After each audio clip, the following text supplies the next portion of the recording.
Hello guys, welcome to our channel Pristine Academy. तो पिछले video में हम लोग बात किए थे प्रोकैरियोटिक सेल के बारे में, उसके स्ट्रक्चर के बारे में और उसके पॉइंट्स के बारे में बात किए थे। तो आज हम लोग उसी पॉइंट्स में से एक सिंगल पॉइंट को लेके बात करेंगे जिसका नाम है राइबोसोम, जिसका बहुत ही महत्वपूर्ण योगदान है प्रोकैरियोटिक सेल में यानी कि बैक्टीरिया में। ठीक है, तो आज उसी पॉइंट को लेके बात करेंगे। तो first point is the what is ribosome. Ribosome is a minute particle consisting of the RNA and the protein. यानी कि राइबोसोम जो है ये आरएनए और प्रोटीन से बना हुआ होता है और इसका साइज बहुत ही माइन्यूट है, यानी कि बहुत ही छोटा पार्ट है ये। ठीक है, बहुत ही छोटा इसका साइज है, इसका पार्टिकल जो है। ठीक है, which is found in a large number in the cytoplasm and the of the living cell. यानी कि लिविंग सेल यानी कि प्रोकैरियोटिक सेल में ये साइटोप्लाज्म के अंदर यानी कि साइटोप्लाज्म में पाया जाता है।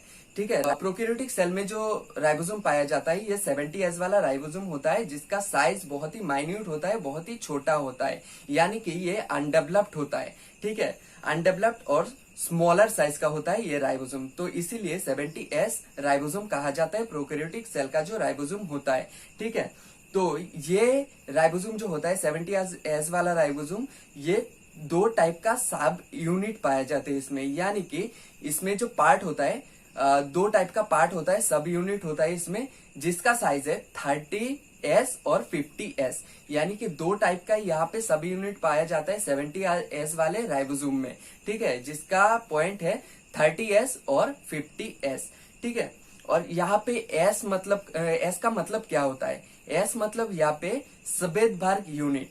ठीक है, तो ये सफेद यूनिट मतलब जो साइज, इसका जो साइज होता है, साइज के हिसाब से कितने समय पे ये सेटल डाउन होगा। ठीक है, सेंट्रीफ्यूगल फोर्स होता है, यानी कि किसी एक पात्र में लेके, किसी एक टेस्ट ट्यूब में लेके बहुत ही जोर से घुमाया जाता है। ठीक है, 5000 लगभग 400 आरपीएम में या इससे ज्यादा आरपीएम में 12000 आरपीएम में घुमाया जाता है, तो इसको सेंट्रीफ्यूगल फोर्स कहा जाता है। तो सेंट्रीफ्यूगल फोर्स में रखने के बाद क्या होता है, जो भारी जो पार्टिकल होता है वो बहुत ही जल्दी नीचे आ जाता है, सेटल डाउन हो जाता है, और जो पतला पार्टिकल होता है, छोटा पार्टिकल होता है, वो ऊपर तैरता रहता है, वो सेटल डाउन होने में थोड़ा समय लगता है। तो इसीलिए इसके ऊपर डिपेंड करके इसका साइज बनाया गया है, और ये साइज के अनुसार कितने समय पे ये सेटल डाउन होता है, तो इसके अनुसार इसके ऊपर ध्यान रखते हुए इसका नाम दिया गया है राइबोसोम 70S। ठीक है, तो यानी कि इसमें जो सब यूनिट पाया जाता है 30S और 50S वाला, ये दोनों को यानी कि एक स्मॉलेस्ट साइज का होता है जिसका नाम है 30S वाला, और जो लार्जेस्ट साइज का होता है वो 50S वाला होता है। दोनों को अगर मिक्स करके सेंट्रीफ्यूगल फोर्स में डाला जाए तो ये लगभग 70 सेकंड में ये सेटल डाउन हो जाता है। ठीक है, तो इसीलिए राइबोसोम 70S कहा जाता है इसको।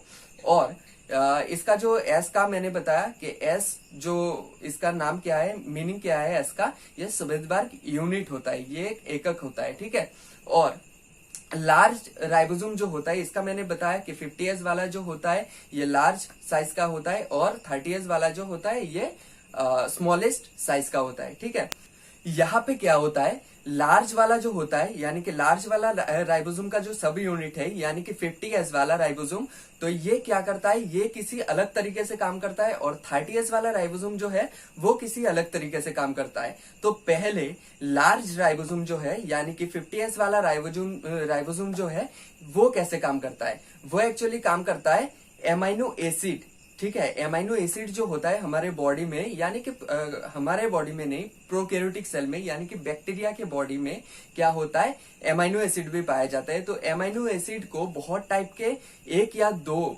ठीक है, दो या इससे ज्यादा एमाइनो एसिड को कंबाइन करने में काम करता है। ठीक है, कंबाइन करके यानी कि मिक्स करके इसको प्रोटीन बनाने में काम करता है ये लार्ज राइबोसोम। ठीक है, यानी कि राइबोसोम 50S।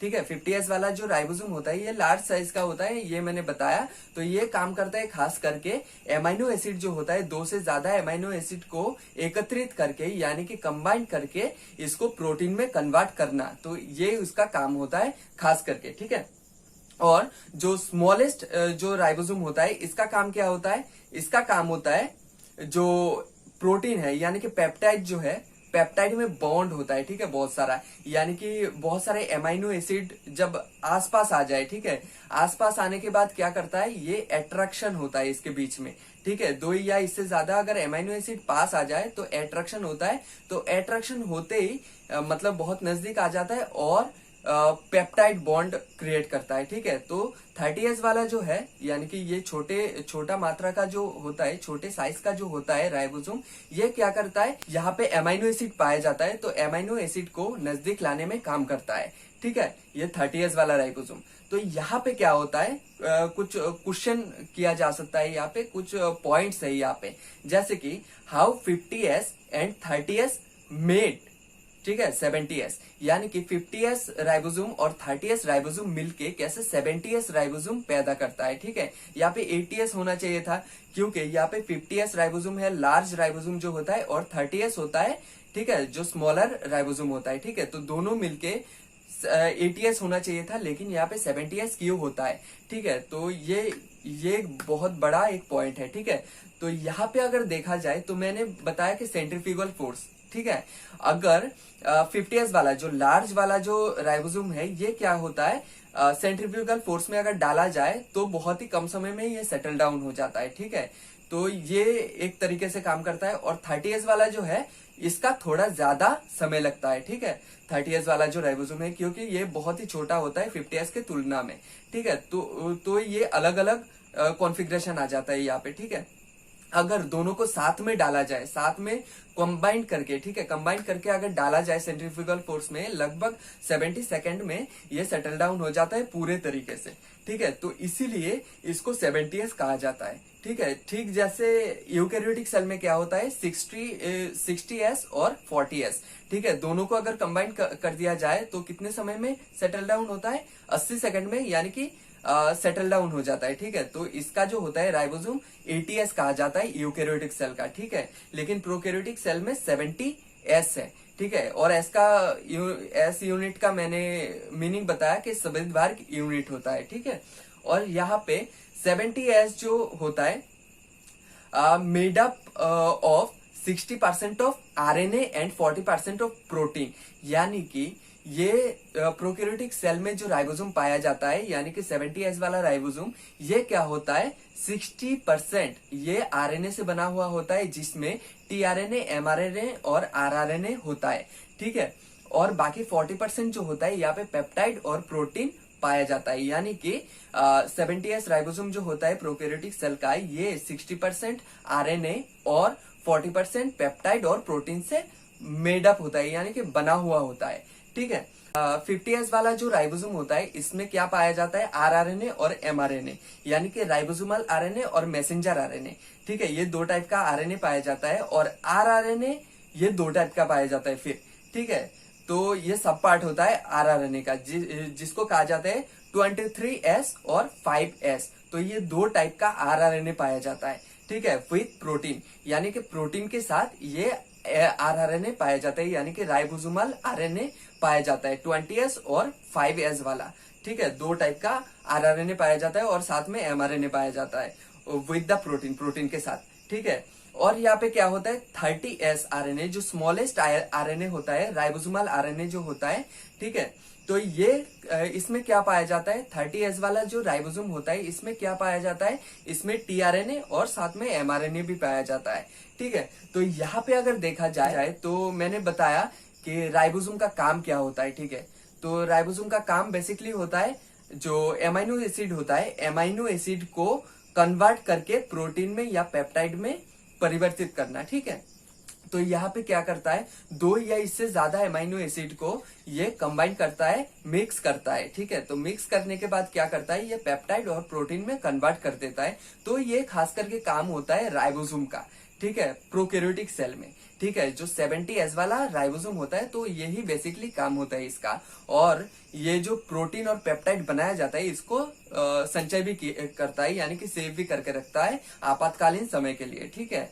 तो ये बेसिकली काम है इसका। और यहाँ पे और 3-4 पॉइंट निकल के आता है कि rRNA, tRNA और mRNA कैसे काम करता है और क्या है, ठीक है। तो यहाँ पे first point is the rRNA, ठीक है, तो rRNA क्या है? राइबोसोमल आरएनए, ये मैंने पहले ही बताया। तो ये काम क्या है इसका? तो इसका काम है help to bind amino acid together, यानी कि दो या इससे ज्यादा एमाइनो एसिड को मिक्स करना, ठीक है, कंबाइंड करना, ये उसका काम है। फिर आता है टीआरएनए का, ठीक है, यानी कि ट्रांसफर आरएनए का। तो ट्रांसफर आरएनए का क्या काम है? ये काम करता है help to transfer the codon, ठीक है, एक कोड होता है, यानी कि हम लोग जानते हैं कि लैपटॉप में या कंप्यूटर में क्या होता है, कुछ कोड होता है, ठीक है, कोड अगर सेंड कर दिया जाए तो इसका कॉपी भी बना सकते हैं, है ना। तो ऐसे ही कुछ काम करता है टीआरएनए का, ठीक है। तो एक कोड होता है, यानी कि जेनेटिक कोड होता है। तो कोड क्या करता है, जाके अगर किसी पर्टिकुलर स्ट्रक्चर के ऊपर लग जाए तो इसका कॉपी बना सकता है, ठीक है। तो ऐसे ही काम करता है कुछ टीआरएनए। तो टीआरएनए क्या करता है, इसमें कोडॉन होता है। तो कोड क्या करता है, ये किसी पर्टिकुलर स्ट्रक्चर पे जाके काम करता है और फिर एमाइनो एसिड को परिवर्तित करके एक खास तरीके का प्रोटीन और पेप्टाइड बनाता है, ठीक है, जो रिक्वायर्ड होता है किसी सेल के लिए, ठीक है, तो वो बना देता है। तो ये खास करके टीआरएनए का काम होता है। और एमआरएनए क्या करता है? एमआरएनए करता है helps to make the protein molecule, यानी कि लास्ट में जो प्रोटीन होता है, ठीक है, जो प्रोटीन और पेप्टाइड निकलना चाहिए था, ठीक है, यानी कि जिसका जरूरत होता है सेल के लिए, सेल के ग्रोथ के लिए, यानी कि बैक्टीरियल सेल के ग्रोथ के लिए प्रोटीन का जरूरत होता है। साइटोप्लाज्म में भी प्रोटीन का बहुत ही ज्यादा जरूरत होता है, ठीक है ना।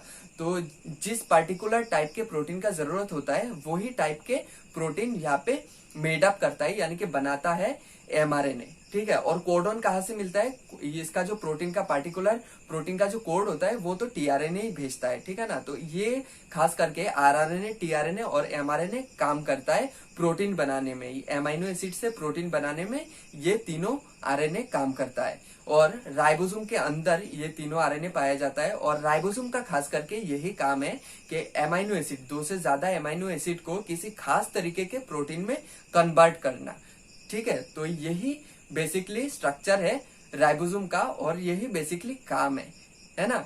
तो आज के लिए इतना ही। नेक्स्ट वीडियो में बात करेंगे मेसोसोम को लेके, डिटेल में बात करेंगे, जैसे आज राइबोसोम को लेके बात किया है ना, तो इसके बारे में बात करेंगे।